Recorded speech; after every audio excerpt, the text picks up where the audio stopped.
Hello, this is Paul Palmer and Natasha Todorovic-Cowan. Great to be with you, Paul. it's good to So, be with you again, Natasha. assurance. What Yes, do you mean by assurance? well, it's a word that's often misused or Okay, misinterpreted because a lot of people say insurance instead of assurance. those are two different words. I know, but I find people sometimes interchange them. So, Insure, ensure, and assure. yeah, Three exactly. different words. So when you assure something, you've already got the controls in place. You've already got systems, processes. You already know maybe the person that's going to be doing an activity for you, and you are quite assured that it's going to come out and deliver the results you want. So if I give an example, quality assurance is about putting all the systems and processes in place to ensure that your pharmaceutical product, Insure as well, comes out at the other end and the quality control tests are accepted so that you don't have to claim on your insurance for a reject.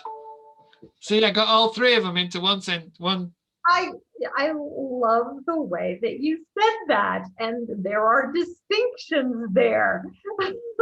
Well, yeah, and it's quite um, interesting to see the people that interchange the three because to me it's because they don't understand the meanings, the differences between just changing one letter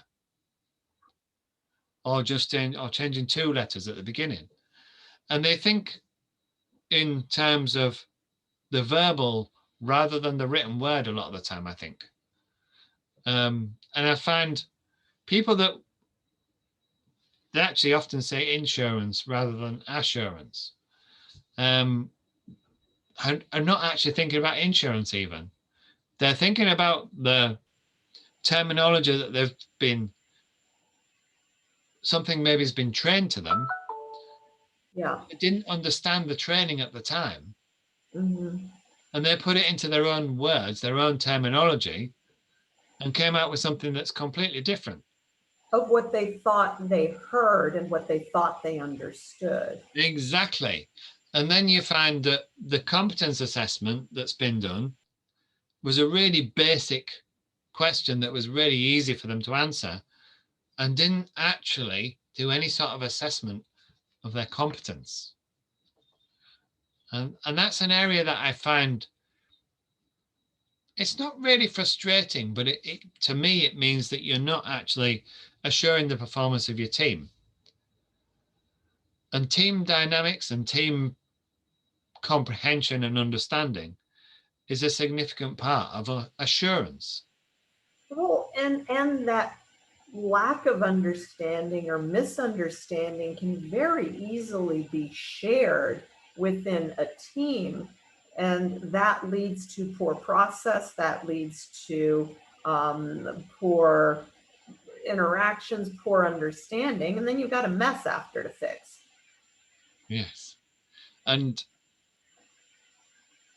I think when you have it within a team and one of them's not sure and they ask another one, and the other one maybe is the one with the misunderstanding already, then you But they're share, sure they knew it.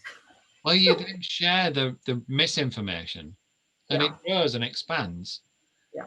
because your actual assessment at the beginning to demonstrate competence so that person was capable of doing the training failed.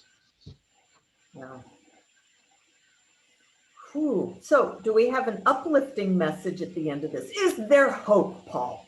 There is because part of quality assurance, part of assuring rather than ensuring or insuring or controlling even, when you do it right, the results are actually significantly higher. You get independence of the people that have been trained, the people that are already understanding what's happening because you've done the training. Training is part of assurance. Systemizing a business is part of assurance.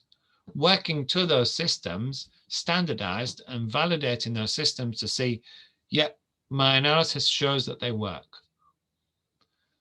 And by doing that check at the end to verify that what you've done in the beginning to assure quality, to assure performance is right, then you actually end up in a continuous improvement loop.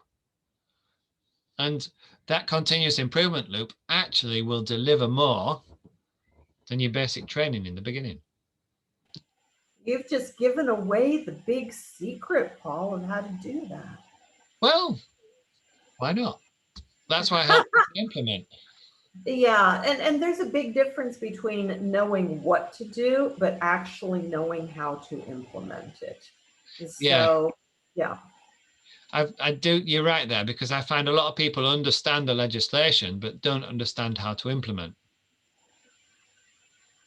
And I've been doing this for so long that I've got so many different ways to implement depending on where the systems and the processes and the people are. That's that 60,000 hours of experience. It is that 60,000. Yes, you. That was an interesting calculation that I did yesterday, because I was trying to work out what mastery is in quality assurance. And yeah, when I read that, I did the same. I was like, how many hours? Do I have 10,000 hours? It's like after 20 years, I have a lot more than that. yes. But I actually used a reduction in the number of hours per week than I've actually been working, so that I didn't overestimate. Yeah, exactly. So it's probably even more. Well, it certainly is, but it's at least 60,000. So, guys, if you want 60,000 hours of experience with a lot of different ways to get your problem solved, see Paul. He'll help you with insurance, assurance, reassurance, and insurance.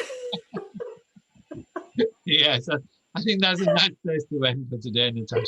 I just had to do that, Paul. This is Paul Palmer and Natasha Todorovic-Cowan, horsing around. See you later. talk to you soon.